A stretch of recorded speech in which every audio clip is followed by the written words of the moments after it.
Yeah, please don't hesitate to hop in. But, you know, food pantries like the one in Jericho order from our system, and our truck brings it to their site and delivers that food.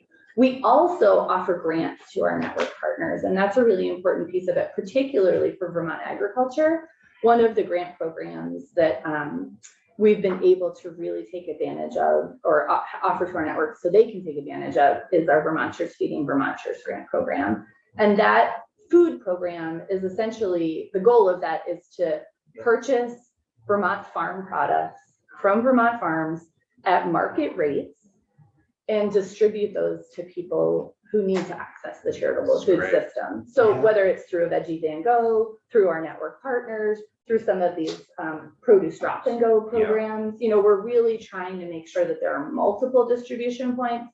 But as an organization, we can't do all that work on the ground alone, nor do we want to. Sure. Those community partners really know the folks in their community and can make sure that they're doing the right outreach to get people in the door, that they're offering the types of food that people need and want, that their hours work for the people who live and work in that community. And so it really, I'm here as an organization, but what we really represent is this broad network of folks across the state who are working really hard to get that food into communities.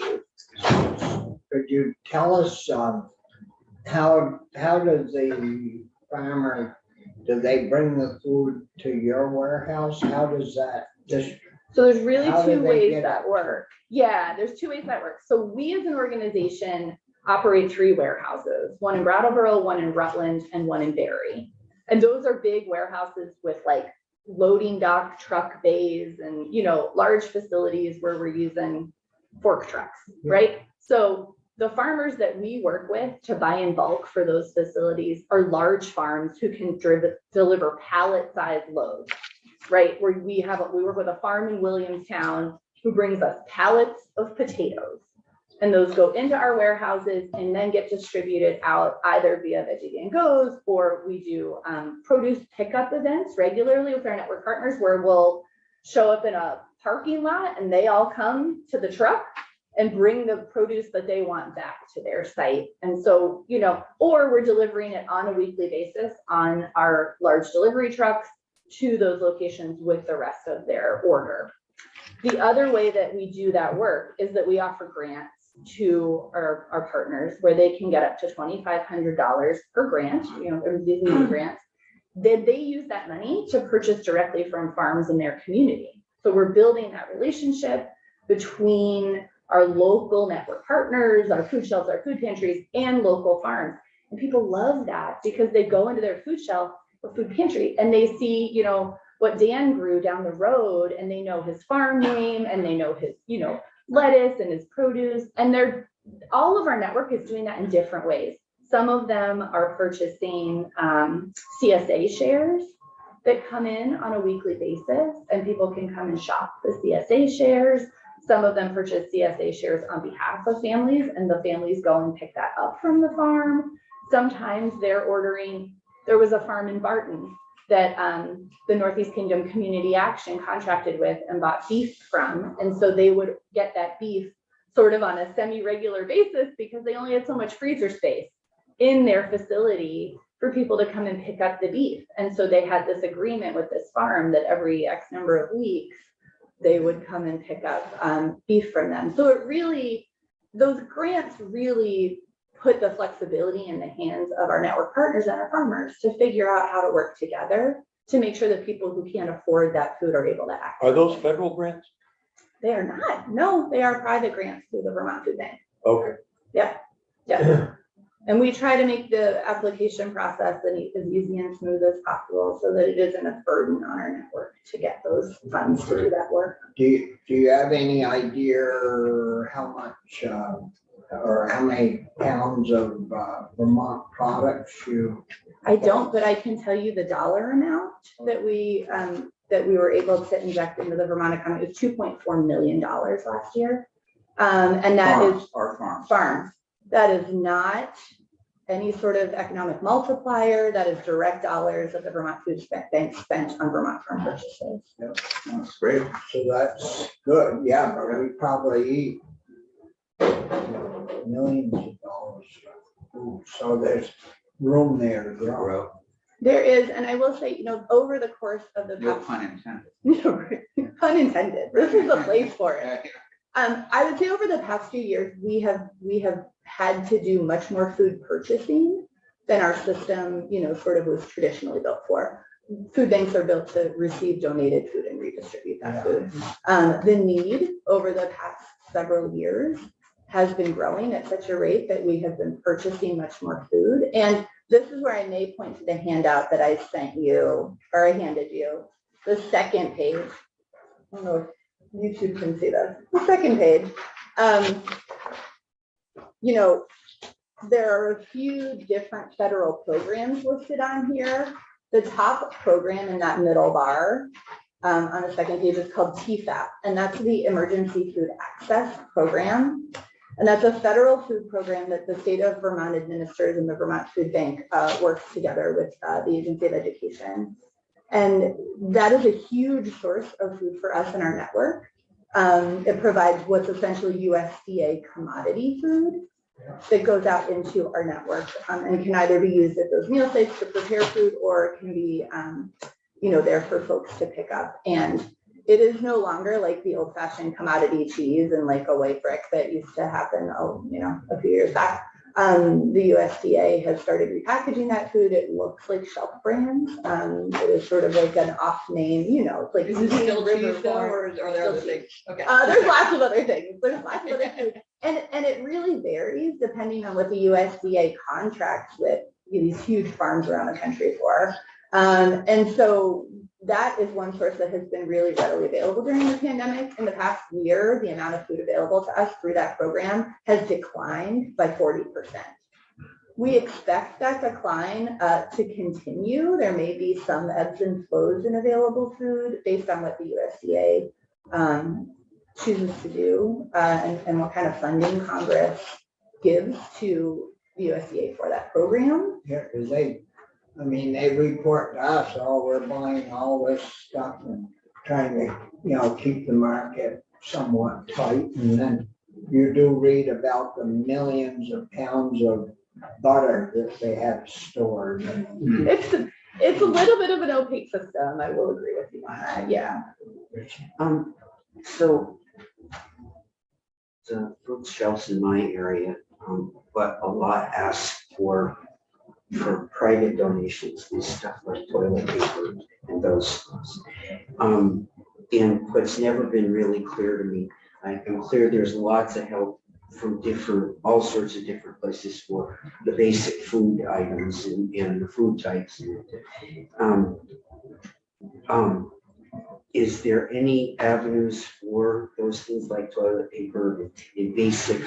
I'm trying to wonder why those are the things they tell us, bring those. So there are a couple of reasons for that. One of them is that we do carry some non-food items, but not many. Yep. So that is broadly a need. The other reason is that SNAP benefits, so what we call 3 Squares Vermont here, doesn't cover those items. And so people are having to use their own money to purchase those. And if they don't need to use their money to purchase those, they can buy more, right? So that's. I just bring up the toilet paper. I can't. You need that. Can't eat. Right. There are necessities that people require to live their lives that, that they need to get. And sometimes it is hard. We have started to try to sort of offer some more non-food items, but it's a very different process. Yeah. Okay. And the other, That's helpful. Thank you. Another question, we're having a tremendous time with our waste system, filling up, and you have to keep building more. And people are upset about only. You mean like landfills? Like Yeah. landfills, okay. And what we've heard, and it's just stores, nothing direct, but stores will take out product that, maybe the dates run out on. Walmart is a very community oriented type group. And do they ever donate outdated or, stuff, foods, things to the food bank that really are still good, but they're getting near their time limit? Walmart specifically is one I'm not sure about. We have existing partnerships. Oh, great. John is the really good one to answer this question. We do have existing Yeah, partnerships. he can sit up there with you if you want. Yeah, bring a chair. We have existing partnerships with a number of retailers who we do receive food from, donated food that is close dated or, or slightly outdated, but still good to Yeah. eat. Is Walmart one of our partners who we get food donations from? I'm not sure. Yes, so there's, for the record, John Sales. Yes, on food and banks. John, we'll run around the room. Irene, go ahead and, Irene Runner, Chittenden North Senator. Brian Collmore from Rutland. Brian, Brian Campion, Bennington County. I'm Rich Westman. and Bobby Starr from Moreland, so welcome. Thank you, thank you. I apologize for not having been able to be here at 9. No, that's fine. We do have a relationship with Walmart and do store pickups at Walmarts. That's the relationships with large chains like Walmart, Hannaford, Shaw's are managed through our relationship with Feeding America, which is our national organization. So we have relationships with all those stores, and we actually have relationships with just about every grocery store in Vermont where we do store pickups.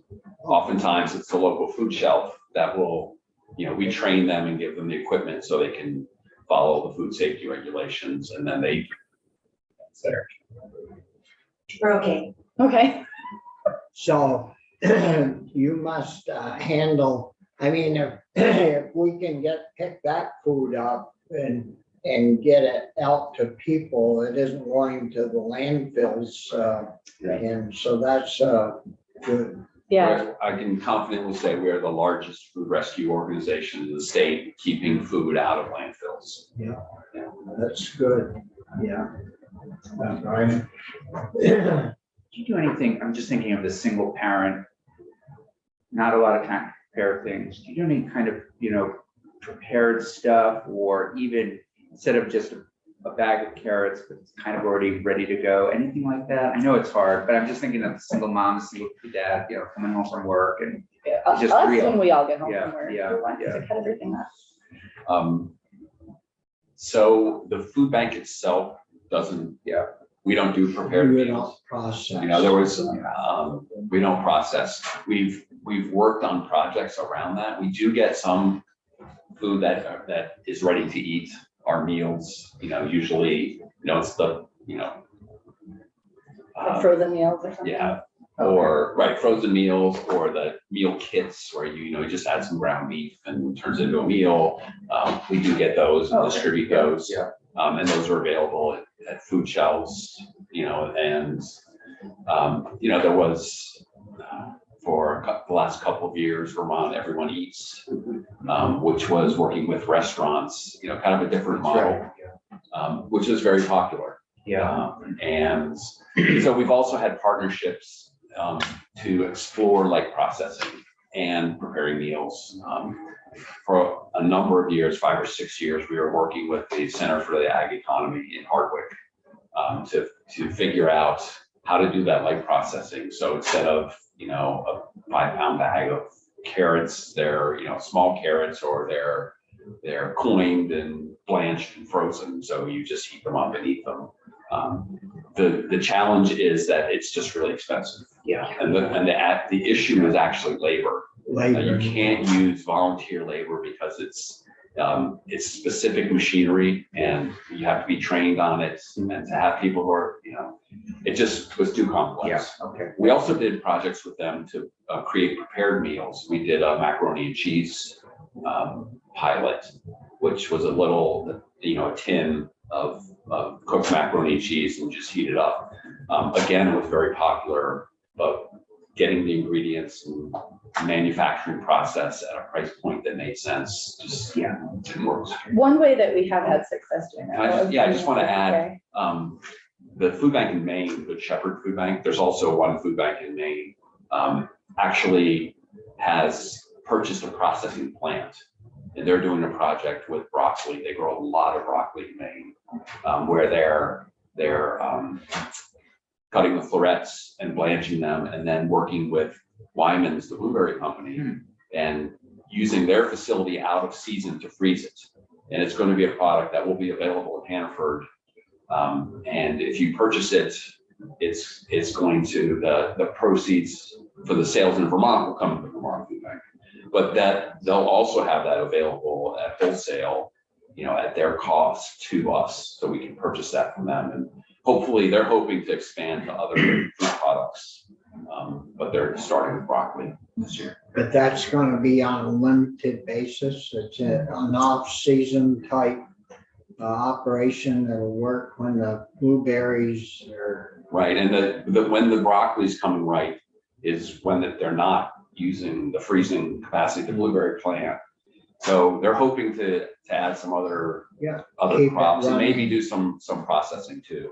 And they're very open. In fact, I've reached out through networks to Vermont growers because they're interested in getting more product in, and they're interested in this being a regional effort. So we don't necessarily have to do it. We can join in with folks in Maine. So there is some ability through Salvation Farm to do some, and I know there's some connections, but can you describe a little? Sure. Teresa Snow, who runs Salvation Farms, she actually started Salvation Farms and then became part of the food bank. And it was part of the food bank for about 5 years. And then she went back out by herself because it's a little bit different mission, a little bit different vision. When Salvation Farms had their light processing facility in Winooski, we were their number one client. Right. So we purchased most of what they produced. Again, it was economics, even though Salvation Farms was running as a job training program, getting folks coming in, doing the light processing and packing. It just wasn't sustainable over the longer run. So the what was in Winooski has. And That's it. Salvation Farms is still looking for other opportunities. I know they've worked with corrections in the past. And just looking for ways to take that agricultural surplus, get it light processed so that it can come through our network more easily. I wasn't aware that the Winooski piece it. Yeah, it's been a couple of years since they closed down that facility. So, John, I don't think would remember, but I have taken a tour of the Yes. Rutland facility. Yes. And when Carrie was mentioning where the other two warehouses are, so Barry, Brattleboro, and Rutland. What about Chittenden County? I was kind of surprised that there isn't something where 65% of the people live in Vermont. I smile because we've been trying for at least 10 years to find a place to have a physical location. It's just really, really difficult. Really? Find the appropriate facility in the right place. We've been partnering, actually, there's a long-term project that we've been working on with Feeding Chittenden and the Intervale. And the Intervale, we've done some planning around it. The Intervale would really like to build a processing facility right there on their site, and there's land available. It's a brownfield, so that's an issue. But we've actually done a phase 1 assessment.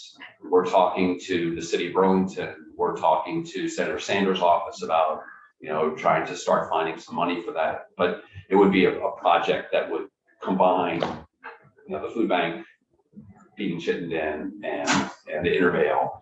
But it's just been really, really challenging to find the right space. The Okay, thank you. state of Right. Vermont, the state of Vermont likes to buy high and sell low. You let us know when you're ready. Well, I'm wondering if there are any buildings that the state owns up there in Chittenden County that, they sell it to you at your price, I'm sure. And And, you know, that could be utilized. And the other outfit is, you know, IBM used to be there, but now it's, Global Foundries, we work very closely with them. well, they, you know, I've heard that they have vacant buildings at their place, and you would think that an outfit like those folks could use tax credits or something to where they could basically donate the facility to you folks, but then get the tax credits on the donation. And I don't know if you have worked with them? We have, and we have those conversations. We actually were they allowed us to park one of our vehicles, because we have a bunch of people in Chittenden County. Well, yeah. Yeah, actually, we have several people who work kind of out of the Intervale space already. But we were parking one of our company vehicles at Global Foundries, and I'm sure you have, but you work with GBIC because Yeah. they do have the mapping of the whole region, what there's available. yeah, it's just our needs are pretty specific. Yep. Yeah, I think you're on institution, right? Yep. Yeah, you could work for state buildings up there. They'll give away to somebody. Yeah. Before we go too far, can we step back to Senator Campion's? You had asked me about stigma, and Yeah, I had not covered that, and I want to make sure we cover that before we find a building, then we can do more. But you had said how Veggie Van Gogh is people love it because of the low stigma, and I think one of the things that the pandemic did was that it made those drive-through food distribution events really common and really normalized them. They were not only in the news, they were, you know, locations all over the state. People were encouraged to go and pick up the food they need, you know, if they needed it, and really weren't a lot of questions to answer. And that's how we've continued to operate our Veggie Van Goghs. Can I just ask, what questions were asked?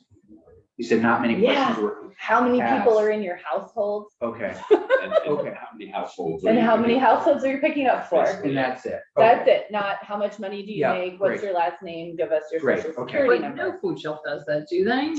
There are certain Oh, there are, foods okay. that some food Okay. shelves do have people sign a self-affidavit to receive certain foods, and it's the USDA foods It's required. federal requirement. Good to Yeah. know. Some local food shelves also will restrict it to residents of certain towns.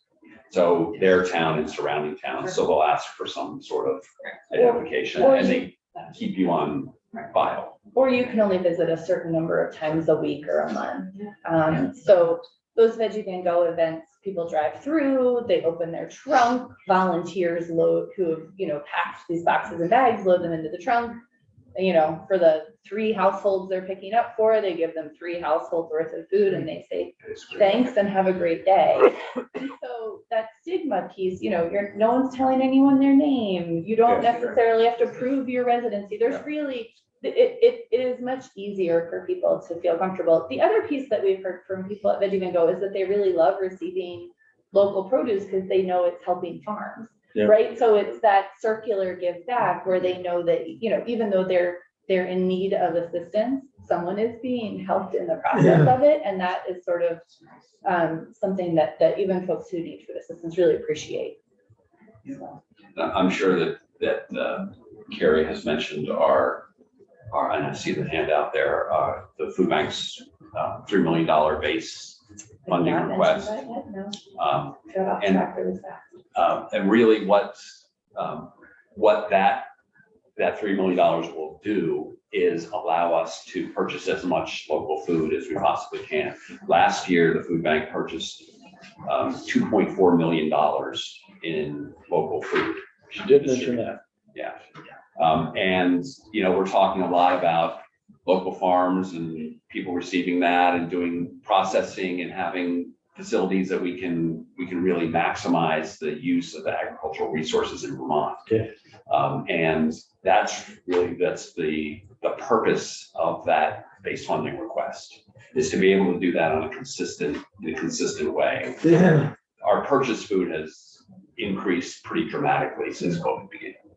And what about, farmers? I mean, this time of year, they can't be growing a whole lot. So what about having that product year round? Should we be looking at a way to enhance, freezing and packaging, to allow farmers to have food for you to distribute year round? Is there a bad time of the year when you run low on certain things that people, nourishing foods that people should have, but we can't grow it, so. Right. Definitely, the seasonality issue, we're not getting locally grown, greens and things during this time of year. We do year round. So when we purchase from local farms, we forward contract, right? So this time of year, well, actually, it's probably already been done, that we've signed contracts with farmers for next year. A lot of those are year-round contracts because we're still getting storage crops. So we're still getting, the hard five, the squashes, the onions, potatoes, carrots, Beets. We work with Deep Root Co-op, so we're getting those constantly. The folks, the big producers like Mazza and Paul Harlow, they're all growing Screens. Yeah. They in on that. They're all growing storage crops, and so we're getting those year round. We also can get the seasonal crops from other places when they're not being grown in Vermont.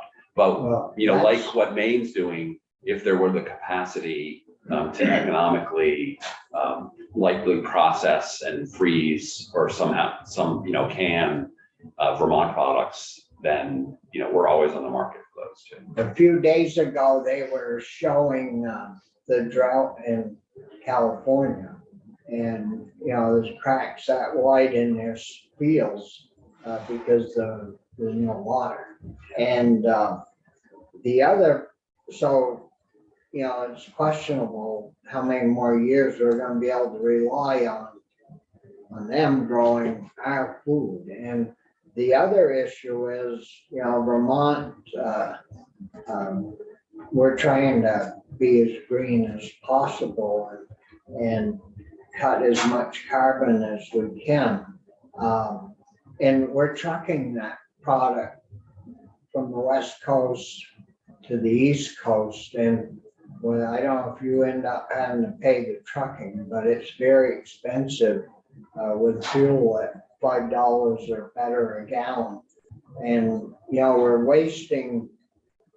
we're spending a lot of money. I wouldn't say we're wasting it because we're getting their food, but we're spending a lot of money to get that food shipped to the East Coast. And we have great growing ground here in Vermont, especially along the river bottomlands.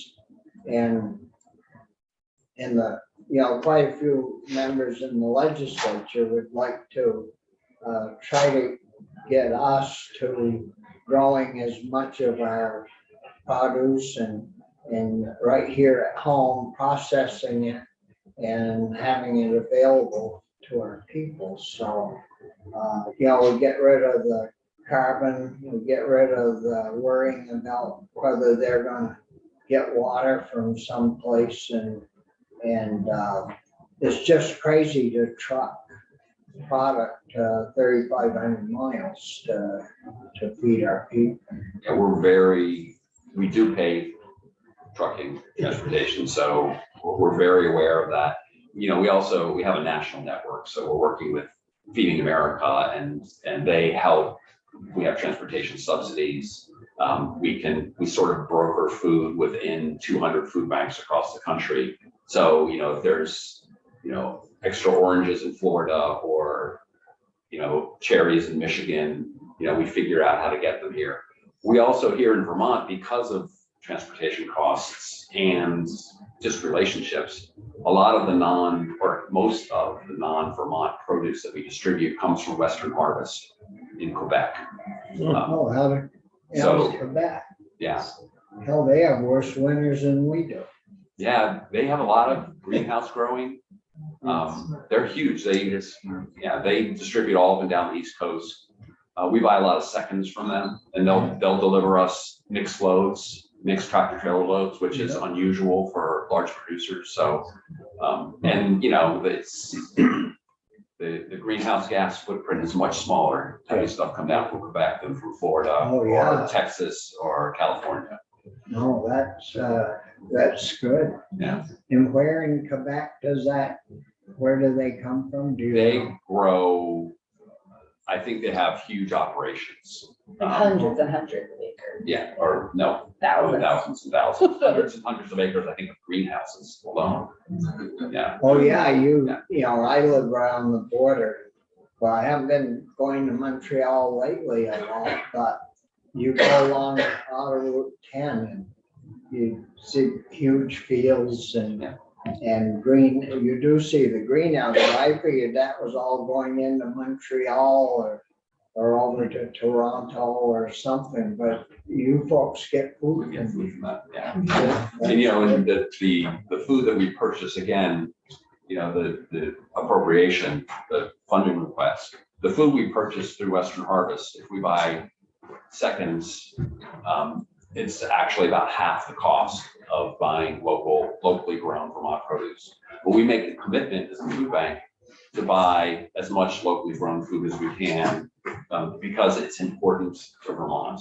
And it's important to the people that we're serving that they're getting food that's grown here in Vermont. Sure. And creating that connection between the food grown here, their health, you know, it's more nutritious, it's more nutrient dense and fresher.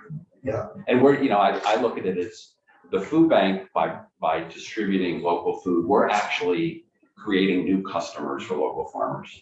Because the people that are coming to food distributions or going to a food shelf, they're still buying food.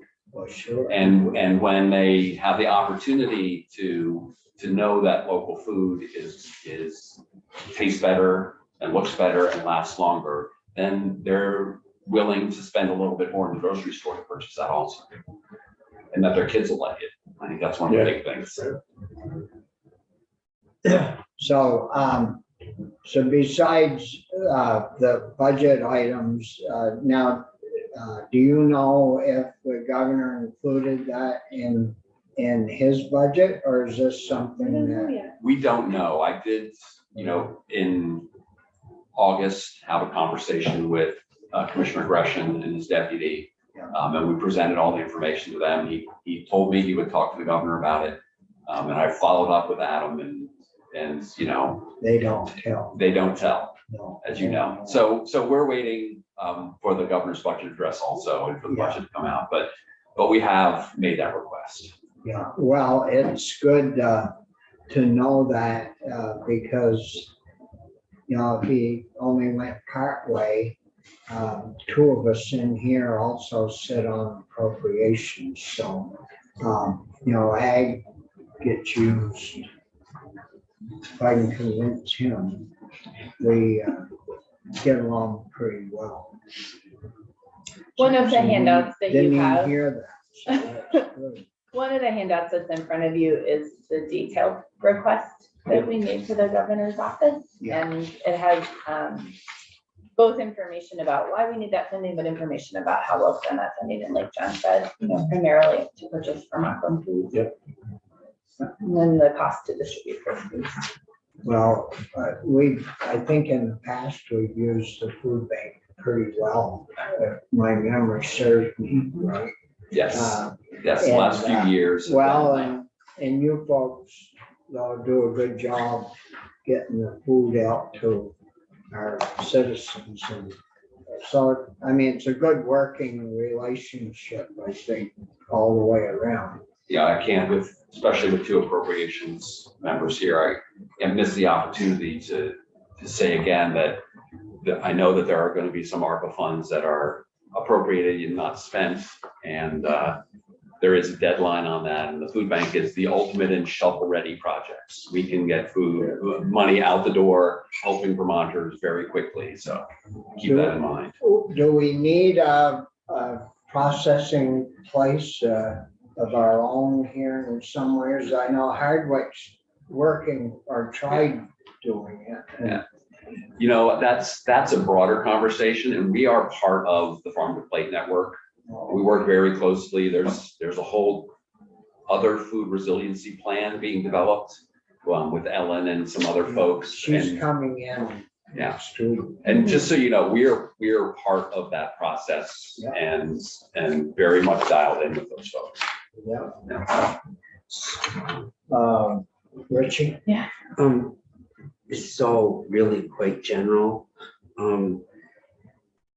If at some later point you could highlight what the $3 million does specifically. I can send you a budget that we've Yeah, developed. that would be helpful, because people will ask, it's on top of base funding, but what does that mean? Right.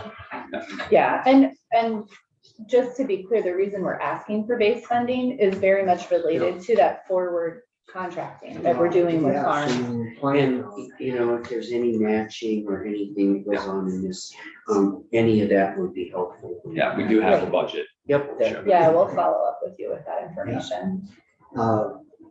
Irene, did you have anything else? Thank you so much. Yeah. I learned a lot. Do you folks have anything else for us? Not specifically, no, but we are here if you have additional questions. I think it's a complicated system doing charitable food, and it's very related to feeding Vermonters in other ways too. So don't hesitate to ask if other things come up that we can help answer. Constituent questions. Thank you so much. whatever. Yep. Yeah, we're not- Appreciate your time. No, I'm not. You are a little bit. Yeah, I'm a little shy. We'll pull you out. Well, go ahead. So just from a budgetary standpoint, and I think I know the answer to this question, but I'm going to ask it Don't anyway. ask the question if you don't. Good lawyer. The peanut gallery is. The 3 million you think is the most vital thing for people at risk for food, that you would be asking for an increase in the budget. Can you say a little bit more about that? I understand, yeah, there are other asks around food. There are other asks around foods, but if I was gonna get at people with insecurity, it must be pretty top of the list for you guys. It is for us, absolutely, it's top of the list. Yeah, because you folks deal with the hubs and you're strategically located other than Chittenden County. Right. And I think somebody said that's where O'Brien's, that's where all the people live. But A that's great where all- number of Vermonters live in That's Chittenden where all the County, yes. money is too. Yeah. you know, so. That's true. But as we move forward through, this year, if there are things that you think we should know about, We also will not be shy. Yeah, don't that's worry. good. That's important. There will be changes coming, so we'll keep you posted on what those look like on the ground. Squeaky wheel gets the grease. Well, if there are no other All set. questions, Thank you very much. for Thank your you. time and coming in. Thank you Keep so up the much. good work. Have a good day.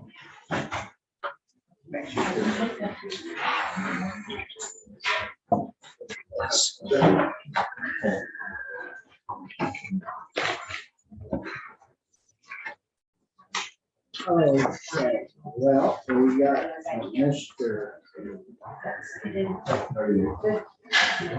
We have Dan with us, Smith, who co-chaired the dairy task force. Michael will be joining us by his meeting. Yeah. And we've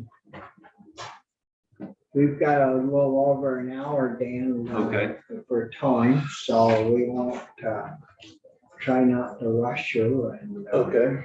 And Brian, we'll, Linda and I are trying to just take a break. we could take a quick break. Yeah, waiting for Brian. Yeah. Yeah.